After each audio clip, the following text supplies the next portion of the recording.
মাগরিবের নামাজের পরে 7 বার এই দোয়াটি পড়েন, আপনার মনে সব আশা পূর্ণ হয়ে যাবে। মাগরিব নামাজের পরে কারোর সঙ্গে কথা বলবেন না, কথা না বলে 7 বার ঈমান ও ইয়াকিনের সঙ্গে এই দোয়াটি 7 বার পড়বেন।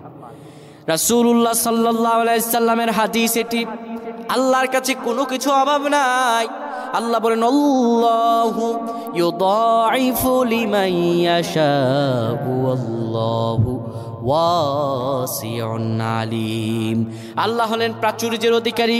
শোনে দুনিয়ার মানুষেরা, তোমরা যদি ইয়াকিনের সঙ্গে আল্লাহর কাছে চাইতে পারো, পৃথিবীর যত ধনভাণ্ডার আছে আমার আল্লাহ দিয়ে দিবেন। তোমার অভাব আছে, অভাব দূর করে দিবেন। রিজিকের সমস্যা দূর করে দিবেন, চাকরিতে সমস্যা দূর করে দিবেন, যত প্রকার অঘটন আছে আল্লাহ তাআলা সব কিছু দূর করে দিবেন। আপনারা কেউ যদি মাগরিব নামাজ পড়ে সুন্দরভাবে বসে যাবেন, কারোর সঙ্গে কথা বলবেন না, হাদিসের এই দোয়াটি পড়বেন, আল্লাহুম্মা আজিরনা মিনান নার, আল্লাহুম্মা আজিরনা মিনান নার।